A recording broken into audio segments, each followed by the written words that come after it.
muito bom dia a você que nos acompanha todos os sábados aqui na telinha da SIC TV, dando início ao nosso Viver Bem, sempre falando de qualidade de vida, de bem-estar, de saúde. A cada sábado a gente busca trazer um novo tema e, com a ajuda dos nossos especialistas, levar informação a você que nos acompanha fielmente na tela da Record TV em Rondônia, tá? Bom, setembro chegou trazendo consigo a campanha de conscientização do Setembro Amarelo, uma iniciativa que busca salvar vidas e prevenir o suicídio. Esse é um tema extremamente sensível, mas imprescindível de ser discutido. De acordo com um estudo realizado pela Unicamp, 17% dos brasileiros já experimentaram pensamentos suicidas em algum momento. E desse grupo, 4,8% chegaram a elaborar um plano para executar esses pensamentos. Em muitos casos, é possível prevenir que esses pensamentos suicidas se concretizem, o que reforça a importância de tratar esse assunto com seriedade. É por isso que hoje convidamos o Dr. Robinson Machado, que é psiquiatra, e vai nos ajudar a compreender melhor o tema, né? Doutor, pode chegar aqui conosco, seja muito bem-vindo ao nosso programa. Tudo bem? Bom dia. Bom dia, tudo bem? Pode se sentar então para ficar mais à vontade e a gente entender, então, qual que é o propósito da campanha do Setembro Amarelo e por que ela é tão importante? Ela é importante porque, normalmente, nesse mês foi comemorado o mês do Setembro Amarelo porque aconteceu nos Estados Unidos a morte de um jovem de 17 anos que tinha um Camaro amarelo. E esse jovem, nos Estados Unidos, ele causou uma comoção muito grande a nível da cidade. Era uma cidade pequena nos Estados Unidos. E isso veio despertar nas pessoas a situação do suicídio como um problema de saúde pública e não apenas casos isolados. Aí se foi fazer toda uma avaliação pela Organização Mundial de Saúde e se viu que realmente o número de casos de suicídio era muito grande a nível mundial e se tornou um problema público. Uma pessoa com pensamentos suicidas, ela demonstra, ela apresenta ali alguns sinais que podem chamar a minha atenção para tentar ajudá-la ou da família, de quem está próximo. Ela demonstra, ela costuma demonstrar? Normalmente ela costuma demonstrar sim. O que acontece com essa pessoa, né? Normalmente ela tem pensamentos de ruína, então ela fala, a minha vida não presta, melhor que eu não estivesse aqui, seria bom para todo mundo que eu não existisse. Ela tem comportamento de isolamento social, ela tem um humor deprimido, está sempre triste, isolada, pode ter alterações do apetite. Então, assim, há situações em que essa pessoa demonstra que ela não está bem. E isso são os sinais, os primeiros sinais que possa haver algum pensamento de ruína ou de suicídio também. Quais são os fatores de risco que podem levar alguém ao suicídio? Bom, a primeira questão é a vulnerabilidade social e cultural, né? Pessoas com problemas de separação conjugal, problemas de desemprego, problemas de relacionamento familiar ou laboral, é um fator. Outro fator mais importante, em 90% dos casos, é alguma patologia mental, sendo que dessas patologias mentais a mais comum, em torno de 60%, seria a depressão. Então, existe uma relação entre os transtornos mentais e o risco de suicídio? Sim, em torno de 90% pelo menos existe uma relação, e em especial da depressão maior. Mas como evitar a depressão e a ansiedade, doutor? Bom, a depressão e a ansiedade são doenças. É complicado falar como evitar, mas acho que buscando uma vida saudável, uma alimentação saudável, uma vida de prazer, não de tristeza, de sofrimento, mas uma vida fazendo coisas que lhe agradem, coisas que deem prazer na sua vida, dançar, passear. Eu acho que são alguns fatores importantes. Ter a sua fé, se você não tem fé, mas ter pelo menos acreditar em algo ou em alguém que te traga paz e equilíbrio, acho que são alguns pontos importantes. E como que a gente pode oferecer apoio a alguém que está passando por essa situação? Porque pessoas que têm essa tendência ou que estão depressivas, elas ali são repetitivas, né, nas falas negativas, nesse cansaço emocional, nesse desgaste do dia a dia. E até quem está próximo, às vezes, absorve tudo isso. O que eu posso, de fato, ajudar? Bom, evitar primeiramente os conselhos, né, entre aspas. Deixa disso, isso é frescura, para com isso, isso não é coisa de Deus. Essas frases feitas, eu sei que são objetivos serem motivadoras, mas são frases feitas que não levam a nada. A pessoa que está com suicídio, ela tem uma dor interna muito grande e ela quer desabafar com quem ela confia. Então, ouvir sempre é o primeiro passo. Dar a oportunidade para que ela fale. E o segundo passo, encaminhar para um serviço especializado, porque isso é uma doença e ele precisa de ajuda. Então, hoje nós temos os CAPs, né? Temos o CAPs infantil, o CAPs álcool e droga, o CAPs Três Marias e o Madeira Mamoré, que são CAPs de adulto. Nós temos o Centro de Especialidades Médicas, onde nós temos um serviço de psicologia. Então, esses são locais onde essa pessoa deve buscar ajuda. O próprio Oswaldo Cruz tem um serviço de psiquiatria. Nesses locais, ele vai conseguir ter um apoio de um profissional especializado. Mas a pessoa também tem que querer, né, doutor? Sim. Também é um desafio, né? É um desafio para a pessoa, mas o querer da pessoa sempre é muito relativo, porque ela está, como eu disse para você, ela está doente. Então, se você tem contato de uma pessoa que está doente, se você é amigo, parente, você precisa ajudar e entender que isso não é frescura, isso não é falta de Deus, isso não é falta de caráter, de vontade, é muito mais uma doença. Então, quando eu estou doente, eu levo o paciente no médico. Pode ser em qualquer tipo de patologia. Então, a doença mental também precisa de apoio especializado. A automutilação, ela já vem aí como o início de uma situação mais grave, uma situação que possa acontecer, já é um sinal de aviso de pensamentos suicidas? Quero que você fale um pouquinho mais sobre este tema depois do intervalo, doutor, que vai ser bem breve, então você de casa, fique atento, preste bastante atenção, a gente volta já.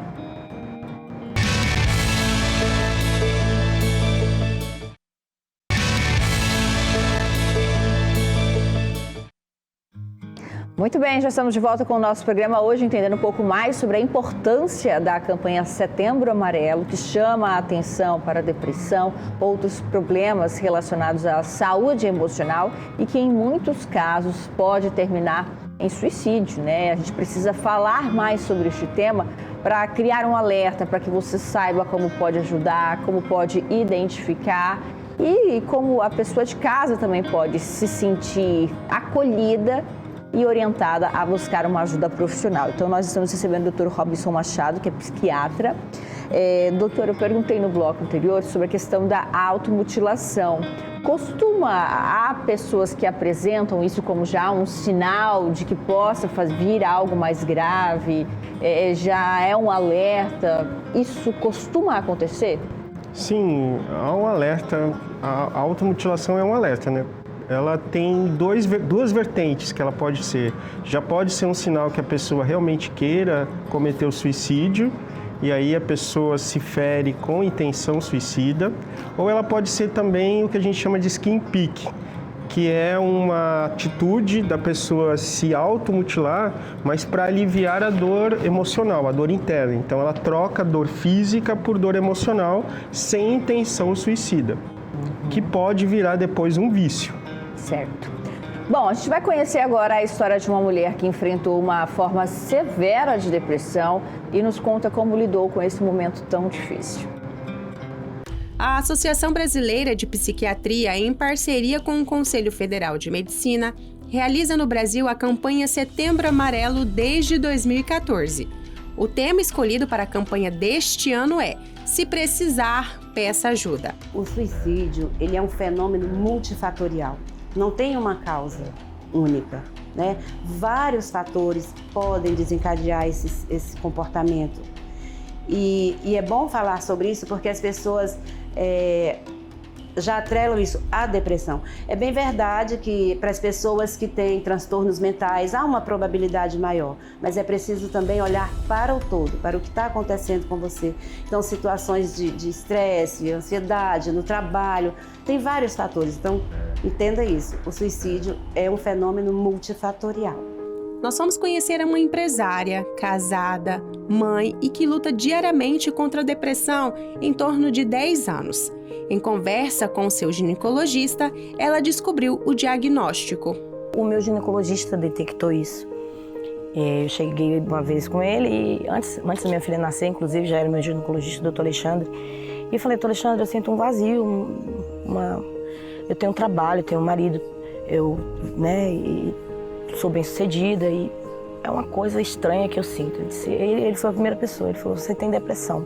Mas eu continuei a vida normal, mas sempre aquela coisa me incomodando. Eu não aceitava, dizia, depressão é uma pessoa que passa bem depressa, sempre tirei onda. A depressão, a falta de roupa para lavar. E eu me arrependo muito por tudo isso que eu falei, porque isso é uma coisa muito séria. Com lágrima nos olhos, Cássia conta o que levou a ter esse sentimento. Há 10 anos atrás, eu perdi a minha mãe.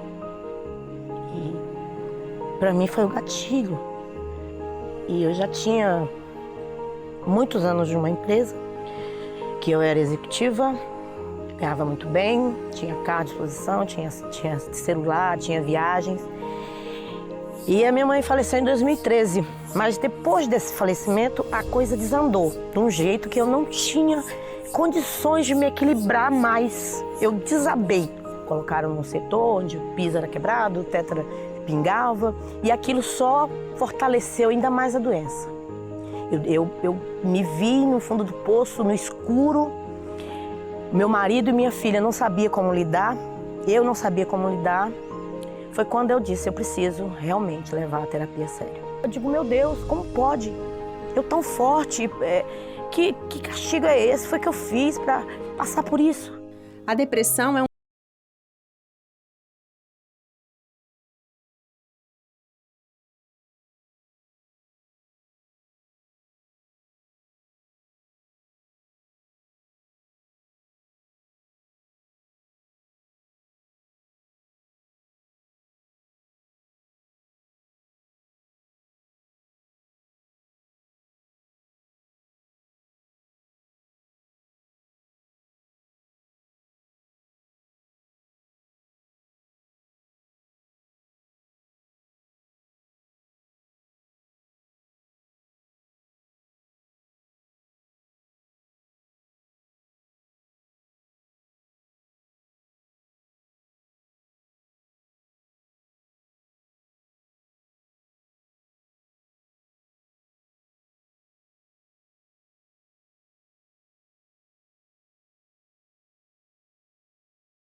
Sara, sua filha Ana Sofia, veio abraçá-la e deixou uma mensagem.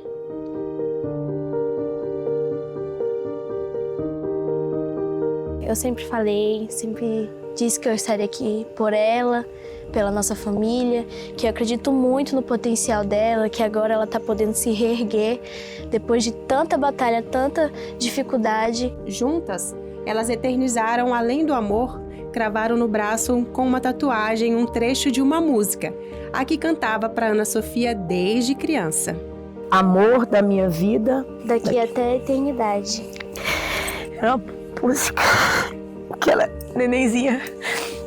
E eu cantava a música do Cazuza. Amor da minha vida, daqui até a eternidade, nossos destinos foram traçados na maternidade.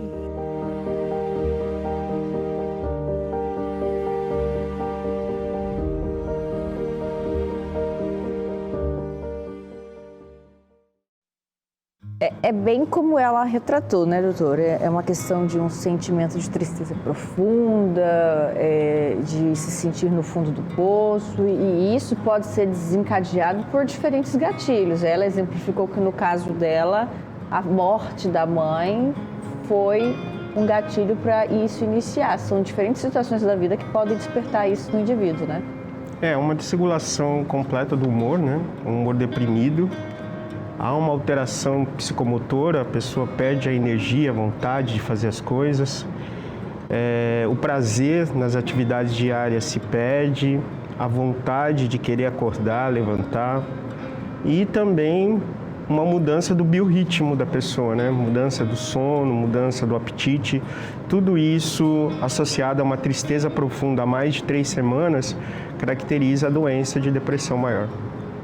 As estatísticas sobre o suicídio no nosso país. A gente vai falar sobre esse assunto depois do intervalo. É bem rapidinho. Continue com a gente.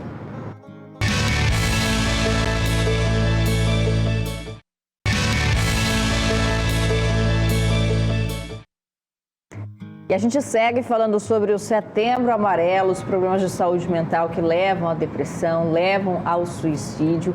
A gente está entendendo um pouquinho a importância desse tema, né? A gente precisa discutir mais os problemas de saúde mental e ajudar as pessoas em volta, orientar onde buscar aí o auxílio profissional, porque o acompanhamento profissional nesses casos é muito importante, é extremamente importante. Doutor, e relacionado às estatísticas, né, dos problemas de saúde mental, suicídio, a gente tem números recentes? Então, hoje em dia se fez um estudo onde em 2019 pelo menos 97 mil pessoas morreram nas Américas. Nós temos hoje como um dos piores índices que o maior número de mortes ocorre na faixa dos 15 aos 29 anos, sendo hoje o suicídio nessa faixa etária a segunda causa de morte. A primeira seria os acidentes automobilísticos e segundo o suicídio. E que nós temos um grande volume de causas, principalmente em idosos acima de 70 anos. Então, assim, o suicídio ele é um problema de saúde pública, ele está relacionado com as doenças mentais, em especial a depressão, e é uma das causas mais graves que nós temos hoje na área da saúde mental. Para uma tentativa de suicídio que chega no pronto-socorro, pelo menos 20 pessoas tentaram o suicídio sem acontecer, sem ser fatal. Tipo, uma pessoa consegue, é fatal, mas pelo menos 20 pessoas já tentaram de forma não fatal. Os homens cometem mais suicídio, porque os homens, toda vez que eles tentam suicídio, eles tentam de forma muito errática. Enforcamento, armas de fogo, então, ou se jogam em acidentes de trânsito. Então, eles são muito mais erráticos. Porém, as mulheres tentam mais. Elas tentam de forma diferente, elas tentam com medicamento, com autocorte. Então, os homens conseguem mais, porém as mulheres tentam mais. Psicólogo, psiquiatra, qual dos dois profissionais eu devo procurar primeiro? Qual vai ser a diferença de atuação dos dois? O trabalho é conjunto? O trabalho é conjunto. A diferença principal é que um vai trabalhar as emoções, que é o psicólogo. As emoções que levam os chamados gatilhos. E o psiquiatra vai tratar os sinais e os sintomas da depressão ou de qualquer outro transtorno mental que leva ao suicídio. Então, ele vai poder passar a medicação. O psicólogo não medica. O psicólogo tem apoio, dá o apoio, busca caminhos para essa pessoa que não seja desse sofrimento. E o psiquiatra apoia com a parte da medicação e também o acolhimento. Então, é um trabalho conjunto. O tema suicídio ele ainda é tabu, né? E como que isso pode ser abordado com a população, nas mídias, nas escolas? Como que pode ser trabalhado de forma preventiva, doutor? O que nós estamos fazendo aqui é preventivo. falar do assunto, falar do suicídio é preventivo. Existia um mito de que se você fala para uma pessoa sobre suicídio, você está estimulando que ela provoque suicídio nela. Não, isso é mentira. Falar do suicídio de forma terapêutica, de forma acolhedora, é preventivo. O que nós não podemos fazer, que acontece muito hoje em dia, quando uma pessoa comete o suicídio, aquele ato dramático daquela pessoa se espalha nas redes sociais. Isso é ruim, isso é prejudicial, porque isso estimula outras pessoas que estão pensando em suicídio a quererem cometer. Você mencionou, né, a questão dos CAPs aqui em Porto Velho, que são os CAPs, a própria Policlínica, o SEM, como alternativas para as pessoas buscarem na rede pública essa ajuda. É necessário um encaminhamento? Como é que chega esse atendimento? De repente, quem está nos assistindo está passando por problemas e não sabe que caminhos percorrer. Por onde iniciar, doutor? Então, inicia-se pela unidade básica de saúde próximo da sua casa. O médico de família próximo da sua unidade, de onde você mora, ele tem condições de fazer esse encaminhamento para os CAPs ou para o Oswaldo Cruz através da regulação. Esse é o primeiro passo. E aí depois você busca, de acordo com a sua faixa etária ou de acordo com o seu problema mais premente, qual é o CAPs adequado para o seu tratamento. E todo esse amparo, tanto do atendimento profissional quanto medicamentoso, o SUS disponibiliza? O SUS hoje, nós temos assim uma certa limitação com relação à medicação. Alguns medicamentos, o SUS ainda não é que não tem, é que ele falta na rede pública. Mas a maioria dos medicamentos existe e os de alto custo, dependendo da patologia do paciente, também são disponibilizados pelo Ministério da Saúde. Então, assim, há possibilidade, sim, de um tratamento. E nós temos na rede pública psicólogos, outros profissionais, como terapeutas ocupacionais e os próprios psiquiatras que podem também dar essa assistência. Tem algum telefone de contato, doutor, que possa ajudar ali esse público, né? Algum atendimento nacional referente a pessoa querer se abrir, a querer de fato buscar essa ajuda antes de pensar no suicídio? Então, nós temos o 188, que é um número nacional, mas nós temos alguns programas assim de pessoas, né, que fazem atendimento nas casas, como o MDC Depressão, que foi criado por um desembargador. Ele também passou pelo processo da depressão, então ele viu a necessidade de criar um grupo que desse assistência às pessoas que passam por esse problema ou que têm pensamento suicida. Então, existem sim grupos aqui em Rondônia, aqui em Porto Velho, para esse tipo de finalidade, e a nível nacional é o 188.